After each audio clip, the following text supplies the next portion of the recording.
So good afternoon, everybody. I'm going to Monday Night Raw tonight, and I'm really excited for this show because, last week I was at the Tokyo Dome, and officially I've been to Arena Mexico, Tokyo Dome, now Madison Square Garden, and then AEW has a show at Wembley Stadium later this year. So in a period of about 18 months, I would have visited all of the four major professional wrestling shows. And, for me, I don't really follow WWE that much. Like, I remember, when Kofi Kingston lost the title and then they had Cain Velasquez, that's when I stopped watching because I felt like, what is this show really? It's turning into MMA invading WWE and whatever. So that's when I stopped watching. But I've catched some shows over the years. Like I know last year I had to go visiting all 50 states. So I went to a NXT show in Clarksville, Tennessee. Earlier this year, I went to a show in Bridgeport, Connecticut, because, why not really? $150.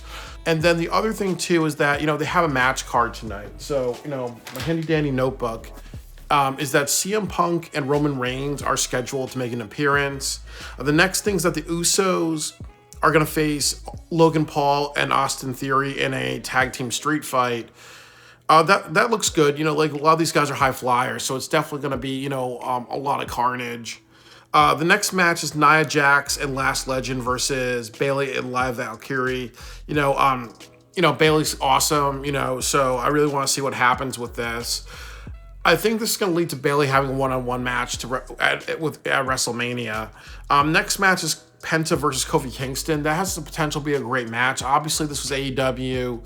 This would be lots of flips, lots of sunset pile drivers and whatever, really. But yeah, that should be a really great match. And then also Kofi Kingston is a really great wrestler. He knows how to do enough. He's not Will Ospreay doing way too much.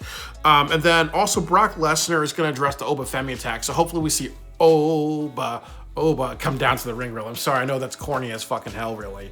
But hopefully Oba Femi comes down because, he's a bad motherfucker. And then also, too, Finn Balor is going to address the Judgment Day because he was betrayed.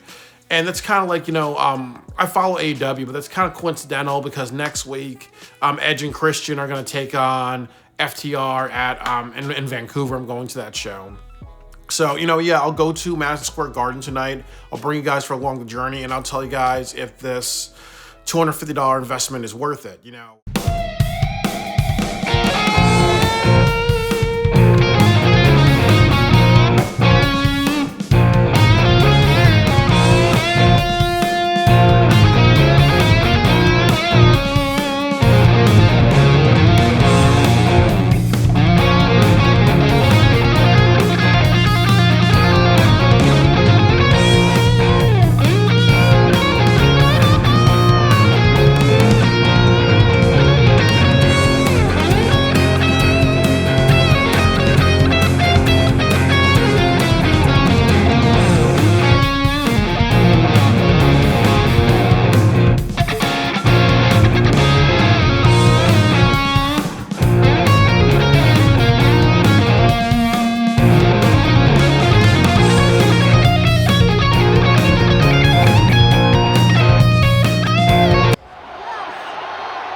She sucks ass! I swear to God, I'm tired! I'm exhausted looking at her! She's the worst in WWE! Let them fight! Let them fight! Let them fight! So I will see you at WrestleMania.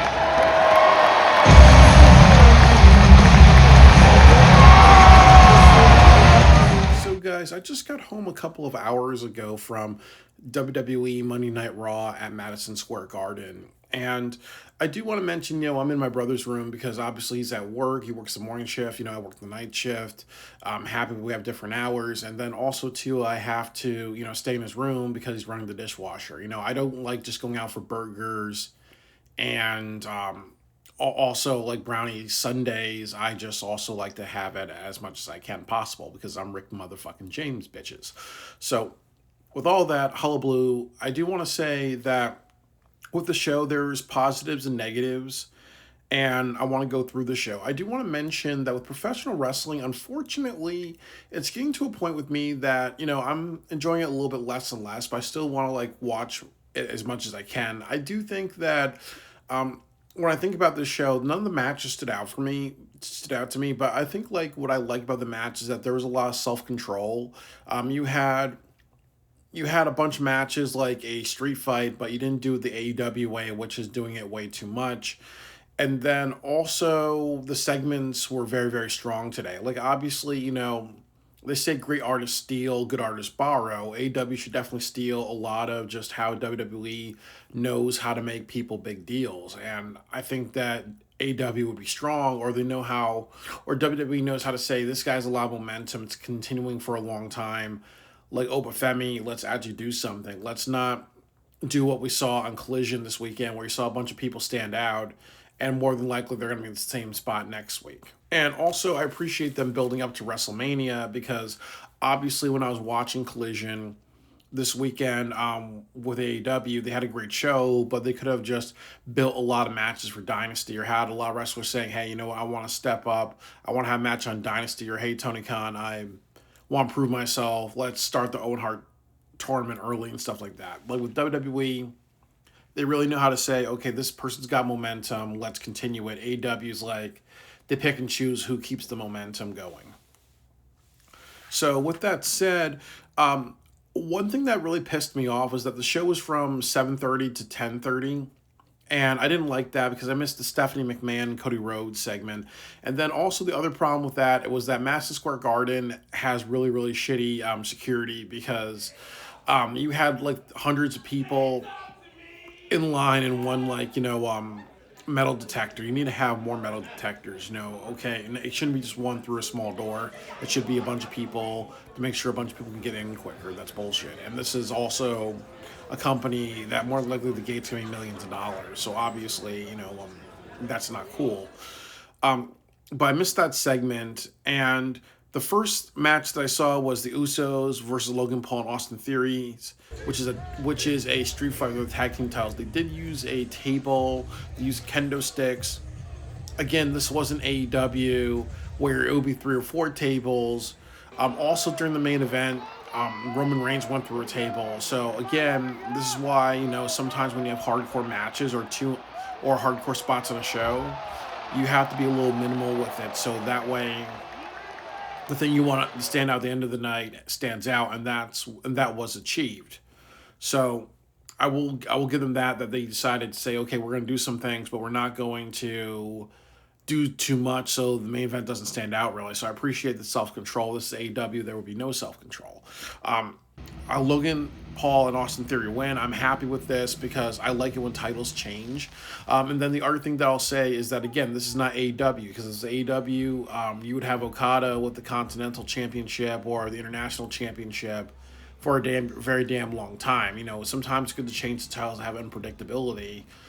And sometimes it's good to keep a title. But with WWE, they're good about saying, okay, you know what, maybe every couple of weeks we should change titles, or if we have 4 titles being defended, some of them got changed really. Like AEW's getting that, but they don't do it as much as WWE. The next thing was that there's a Liv Morgan and Stephanie Vaquer segment. I didn't really enjoy this, except Liv Morgan, because she's a fucking goddess. She's like the Jersey goddess. Let's call her that, really. Definitely, Aphrodite created her. So, with all that said, I did not like Liv Morgan speaking Spanish. I hate it when wrestlers do that, and it's just because nobody knows what the fuck you're saying except your Spanish, and that's with any language. Tekla in AEW, she doesn't shout in German. You have wrestlers like Kenny Omega who speak Japanese, but he's not like speaking or yelling something in Japanese. Really, you have to make sure that your audience understands what the fuck you're saying. Really. So I didn't understand what the fuck she's saying, so it didn't really catch it with me. But a lot of people said, oh, well, you insulted Stephanie's mom, and then it related to a brawl, really. So I'm happy Liv Morgan, one of my favorite wrestlers, she's actually getting a match at WrestleMania, part of that, goes in the history books. Anybody on WrestleMania goes into the history books. The next match is that they have Lash Legend, Nia Jax versus Taya Valkyrie and Bailey for the women's tag team titles. The most entertaining thing about this match was that there was a guy in the crowd that was a very anti Taya Valkyrie. PSA, she sucks ass! I swear to God, I'm tired! I'm exhausted looking at her! She's the worst in WWE! Get her to TNA! No! No! No! Yeah, grumpy face.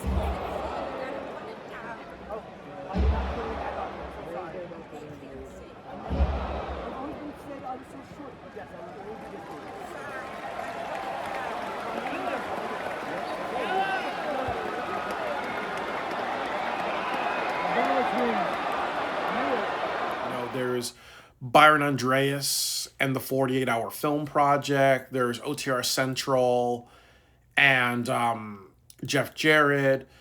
There was me. I hated Kurt Angle when he was in TNA Wrestling because I felt that he was a glory hog, but I repudiate that. And then there's also Jim Cornette and Vince Russo, which goes down in history. And then it's this guy versus Taya Valkyrie, like with his nuclear hatred. He actually almost got kicked out because he kept like holding his sign and getting a little out of control. So, like as I said, sometimes you want to turn yourself up to 11, turn yourself up to 5, But it definitely added to that. It definitely added to that. It's gonna be a women's 4-way tag team match at WrestleMania, and I also like WWE for this because they don't do what AEW does. Because like AEW, they consistently have 3 versus 3 or 3 versus 3 versus 3 versus 3 versus 3 or 6 people versus 6 people or 8 people versus 8 people. Now this is WrestleMania, so it's 2 versus 2 versus 2 versus 2. So obviously, for a WrestleMania or something like that, I don't mind that, but you just don't overdo it. They don't overdo that as well, really. So I appreciate that because then it's like hard to follow. It's like, who the hell is this person? Whatever, really. So I appreciate the show. This had some tag team matches, but they didn't like do the AEW thing of, okay, we're gonna have 4 versus 4 or 8 versus 8. The biggest moment of the night was Brock Lesnar in the Oba Femi segment, and this is again something that AEW strong lacks. Like I do watch AEW, I'm a fan of AEW, but I always like when I review WWE, and I don't watch WWE a lot. I just kind of say, hey, you know what? What can AEW steal from this? The first of all things, when they showed Oba Femi, they showed like a trailer of him, and they showed like fans reacting, and they made him look like this big deal, and it's very cinematic. Like the editing, the music. The fans saying, well, this is gonna be must see, really. Like this is what makes stars, really. Like I said, the best story ever told, and probably the best match that AEW ever had was Hangman versus Swerve at Lights Out match. And the reason why that worked is because they had the burning of the house, they had the story, they had everything, really. And really, there's 2 stories with this. This is Oba versus Brock Lesnar, the old beast versus the new beast. Brock Lesnar has beaten a lot of black people. He's probably, I think they said he's dethroned every black champion or beat every black champion in WWE. So it kind of looks like, okay, you're playing a little bit of the race card. Is this going to be, the white beast beating up the black beast type of thing, really? So there's a lot of that sense of people want to say, hey, it's not just, the white guy beating up the black guy. It has to be kind of equal in a way, really. So it's going to be, so there's also that level of where's this thing going to go, really. There is a racial undertone to this match. Just like when it was Kofi Kingston versus Bryan Danielson, there was a racial undertone to that match. Sometimes it's helpful, and sometimes it's needed, and sometimes it's not needed. But they just like also did another really great thing. They just were staring each other down. It looked like they wanted to fight. They built them up as big deal. So it's ultimately like with Tarantino, like the suspense of these 2 people fighting and going batshit crazy is what we want to see. But they're like, okay, we're going to build the tension, but we're not going to give you what you want, really. And that's also something that I think AEW lacks a lot is that they don't build tension. They don't know how to build tension. Sometimes it's very rare, but I think with AEW, they're more like profane. You have wrestlers saying, I'm going to beat the fucking shit, or you have MGF hurt people's feelings or go hit below the belt. But you had two people not. It's just like this was almost like Good, the Bad, the Ugly. You had these two people, Brock Lesnar and Obafemi. They did not have to use any verbiage, and they had a lot of tension. Really, like I would love to see AEW do something like that. Like the only thing that comes close was when you saw Swerve and Hangman have the lights out match, and you saw like segments with security guards sitting with them. That and then they go to the ring together. That was like the closest they ever went to kind of like maybe like the best time they built like some very high tension. So I was saying to myself again, like one bad thing about this Obafemi and Brock Lesnar is like, why not make it a Hell in a Cell match? Why not make it a steel cage match? Why not kind of do like this big epic carnage type of thing? Really, I think that's appropriate for WrestleMania. Again, this is AEW. They would do that. In WWE, they wouldn't do that. And I also can understand if they want to keep this like PG. And then also this is TKO is part MMA, so wouldn't it kind of make sense to have maybe a steel cage or something like that, really? But I think that you need to kind of maybe do something to say, okay, we're not only just gonna take these two big beasts and we're going to have them fight each other. We're gonna add something extra to it because we want to just go balls in on this, and I think that would help the ticket sales and all that good stuff. And, I always have my handy dandy notebook with me. It's Dominic Mysterio comes out. It's going to be announced that it's going to be Balor versus Dominic Mysterio at WrestleMania. Penta had a match with Kofi Kingston. It's announced that there's an Intercontinental ladder match. Penta's really good with that stuff. Again, as people say, he's better in WWE because he's not going to be doing Canadian destroyers on people through ladders, and then they're going to get up every 2 seconds, really. That would happen in WWE. Paul Heyman and Seth Rollins has a segment. They're setting up Gunter versus Seth Rollins at WrestleMania.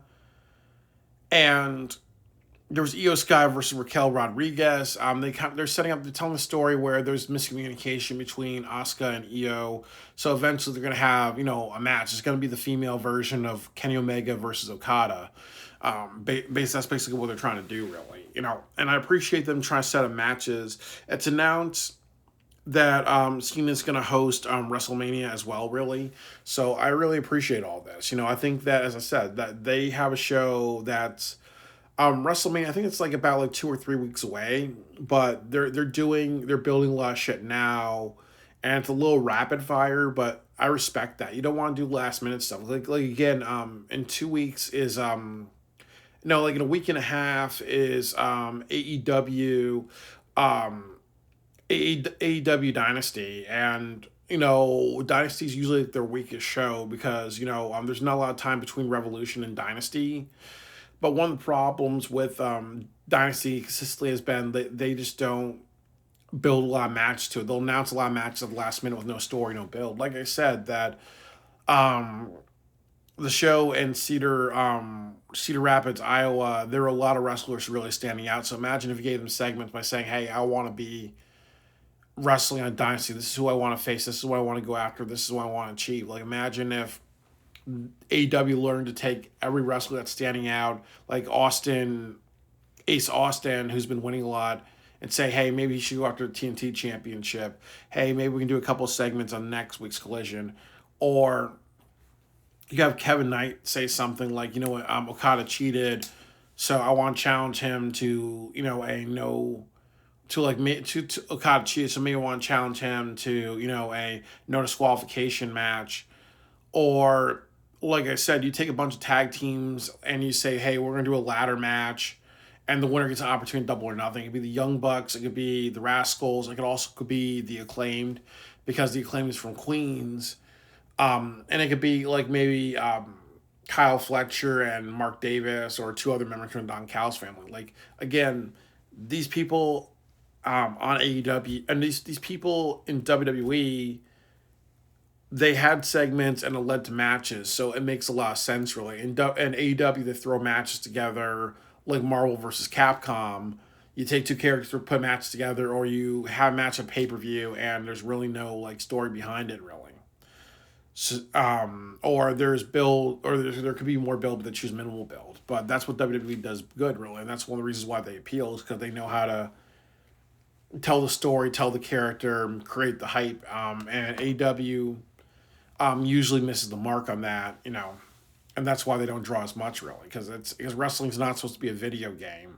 It's supposed to be a story leading to a story and characters leading to matches and big moments, not just a clusterfuck, and then you have pay per views with good or above good matches.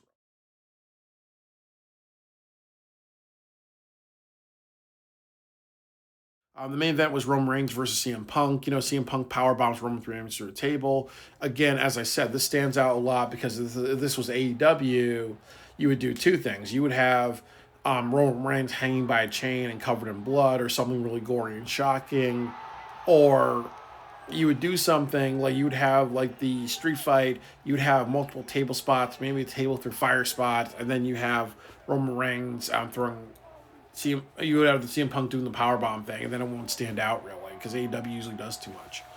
So I do want to say that the positives outweigh the negatives. I really enjoyed being in the crowd and all like the crowd tomfoolery. It was cool that when I walked in, there were like three friends and each one dressed up like a different version of the faces of Mick Foley and everything like that. So overall, it's a really great night.